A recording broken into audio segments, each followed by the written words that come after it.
Guy Wagner, bonjour. Bonjour. Pour commencer, tous nos meilleurs vœux, évidemment, pour cette nouvelle année. Merci beaucoup. On a donc tiré un trait sur 2023. Certains sans trop de regrets. Qu'est-ce que vous retiendrez de cette année 2023 ? En ce qui concerne les marchés financiers, je dirais la surprise, quelque part en 2023, c'était la résilience de l'économie américaine. Début 2023, il y avait quand même plus de gens qui s'inquiétaient d'une éventuelle récession aux États-Unis.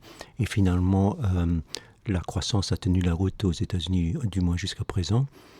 Donc je dirais ça, c'était un changement majeur parce que ça a ensuite entraîné un certain nombre de comportements sur les marchés. Donc en ce sens que les marchés boursiers finalement ont connu une très bonne année. Les marchés obligataires pendant longtemps ont plutôt souffert avant que les 2 derniers mois de l'année rétablissent un peu la situation.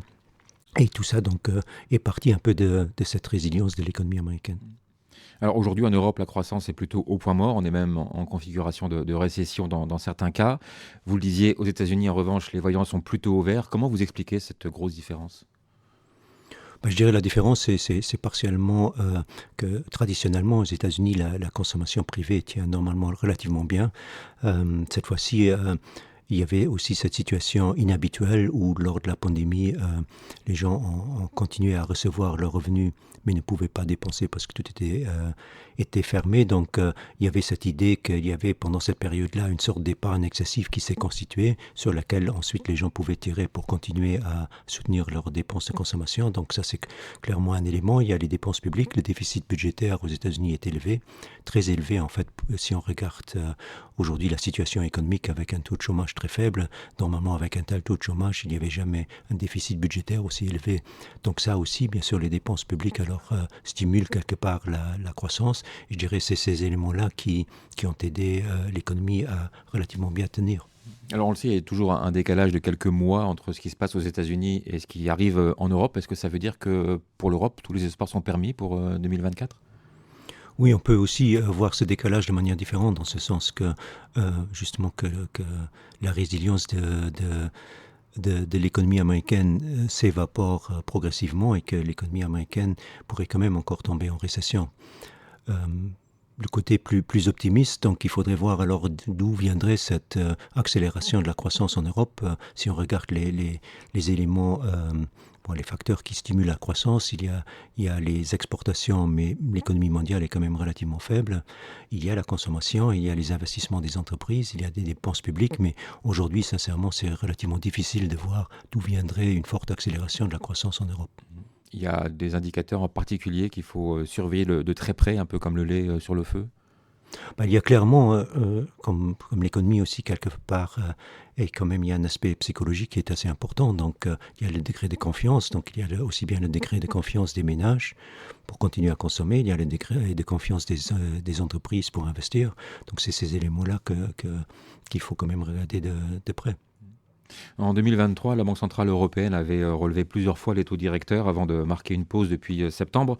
À quoi peut-on s'attendre pour 2024 sur ce point précis ? Est-ce que la BCE, quelque part, a en main les clés de la reprise ?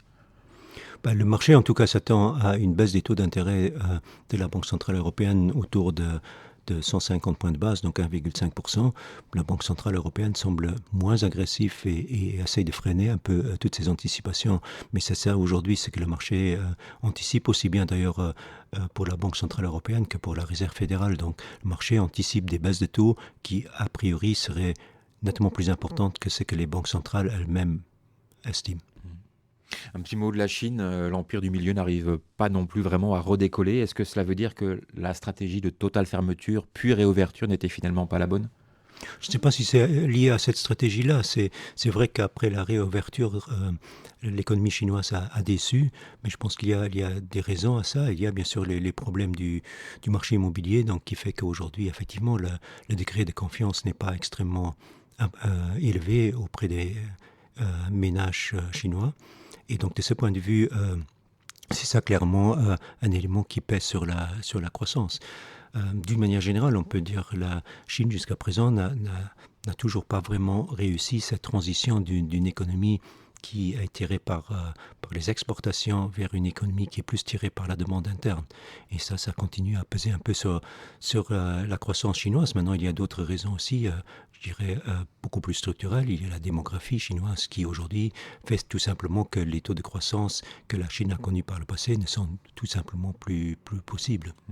Vous le disiez en ouverture, les marchés boursiers en 2023 ont bien performé. Ils ont effacé la mauvaise performance de 2022 et même porté certains indices encore plus haut. Quels ont été les leviers justement de cette performance? Je dirais un des leviers, c'était effectivement cette idée que l'économie américaine n'allait pas tomber en récession, mais plutôt réussir ce fameux atterrissage en douceur. Ce qui est important là-dedans, c'est que, et pourquoi c'est tellement important pour les marchés, c'est que lors d'une récession, en fait, bien sûr, la croissance économique ralentit nettement plus et cela met en péril les résultats des entreprises. Par contre, un atterrissage en douceur permet aussi de mettre un fin au resserrement monétaire, à la hausse des taux d'intérêt, mais en même temps, les bénéfices des entreprises peuvent continuer à croître. Et donc c'est un scénario quelque part presque idéal pour les marchés boursiers. Et ce scénario, au fil de l'année, a de plus été escompté dans les cours et explique pourquoi les marchés ont monté. Ensuite, il y a bien sûr aussi le nouveau grand thème pour les marchés, l'intelligence artificielle, qui a fait que, effectivement, la hausse s'est quand même concentrée notamment sur le secteur de la technologie et d'autres secteurs ont beaucoup moins contribué à cette hausse. Justement, on parle de la surperformance de ce qu'on appelle les 7 magnifiques, Alphabet, Amazon, Apple, Meta, Microsoft, Nvidia, Tesla. Est-ce que ce n'est pas justement de nature un petit peu à fausser la lecture des performances des marchés financiers? Oui, quelque part, ça fausse la lecture, surtout pour les États-Unis. C'est cette valeur-là que vous venez de citer, c'est cette valeur sur 500, donc ça fait 1,4% des valeurs qui sont dans la S&P 500, mais cette valeur représente maintenant plus d'un tiers de l'indice. Donc de ce point de vue, on peut dire qu'il y a un degré de concentration qui est extrêmement élevé. Et donc effectivement, ça fausse un peu la lecture parce qu'il y a d'autres valeurs qui ont pas du tout ou très peu contribué à la hausse. Du côté des marchés obligataires, après une année 2022 qui avait été assez catastrophique, en 2023, il y a eu là aussi des performances assez solides. Est-ce que cela a pour effet de rebattre un petit peu les cartes pour les investisseurs? Je dirais, en ce qui concerne en tout cas les marchés de la dette publique, donc les emprunts d'État, l'année n'a pas été particulièrement bonne. Donc aux États-Unis, si on regarde le taux à 10 ans, il y a en fait eu plusieurs phases. Il y a d'abord eu un recul des taux qui avait commencé en octobre 2022, qui a duré jusqu'en mars. Mais entre mars et fin octobre de l'année dernière, il y a ensuite eu une très très forte remontée du taux à 10 ans américain. Et c'est uniquement sur les 2 derniers mois que le taux a ensuite à nouveau baissé pour finalement terminer l'année plus ou moins changée. Et donc de ce point de vue, je dirais l'année a été, en tout cas pour cette classe d'actifs obligataires, les emprunts d'État, a été plutôt mitigée.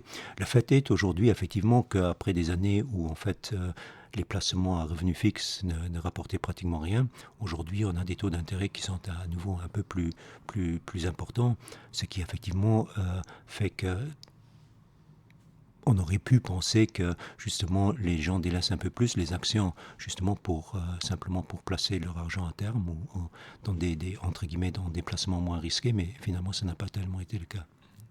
Alors on est en début 2024. Quelles sont selon vous les belles opportunités d'investissement qui se présentent aujourd'hui devant les investisseurs? Tout d'abord, il faut dire que en ce début d'année, le marché escompte quand même un scénario très, très optimiste. Donc, comme je disais tout à l'heure, ce scénario d'atterrissage en douceur est clairement aujourd'hui intégré dans les cours. Donc, atterrissage en douceur voudrait dire que l'inflation continue à baisser, mais qu'en même temps, la croissance continue à tenir la route. Je parle surtout de la croissance aux États-Unis. Et donc, effectivement, on aurait une situation où, d'un côté, le marché anticipe que les banques centrales, et notamment la Banque centrale américaine, baissent son taux directeur d'1,5%. Mais en même temps, elle anticipe aussi que les bénéfices des sociétés du S&P 500 augmentent de plus de 10%, alors que les deux sont un peu contradictoires. Si l'économie est assez forte que pour effectivement permettre aux entreprises d'augmenter leurs bénéfices de 10%, pourquoi alors baisser les taux tellement? Et à l'inverse, si les taux doivent être baissés tellement, alors ce sera plutôt une récession et ce ne sera pas bon pour les bénéfices. Mais en tout cas, pour l'instant, le marché anticipe ce scénario très, très optimiste. Il faut juste en être conscient. Pour le reste, effectivement, je continue à penser que fondamentalement et à moyen et long terme, il y a lieu de privilégier les actions aux obligations. Et à l'intérieur des actions, là, notamment un marché que qui nous plaît beaucoup, c'est le marché japonais.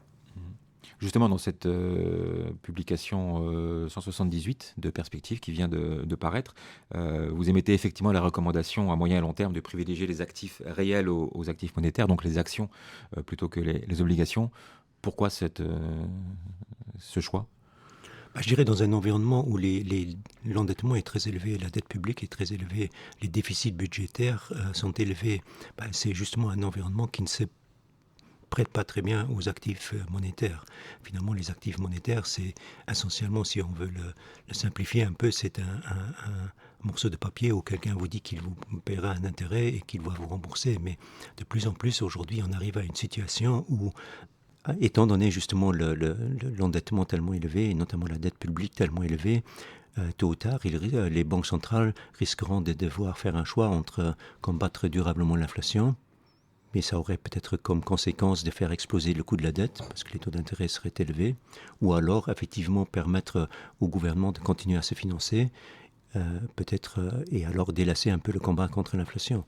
Et normalement, on peut quand même estimer que ce sera plutôt le deuxième choix pour lequel elles vont opter, et tout ça n'est pas bon pour les actifs monétaires qui, en termes réels, donc ajustés pour l'inflation, perdront en valeur. Qu'en est-il de l'or? Le métal jaune est-il en mesure de suivre en 2024 la tendance d'une année 2023 qui a été plutôt solide? Je pense que la tendance à moyen et long terme sur l'or est à la hausse.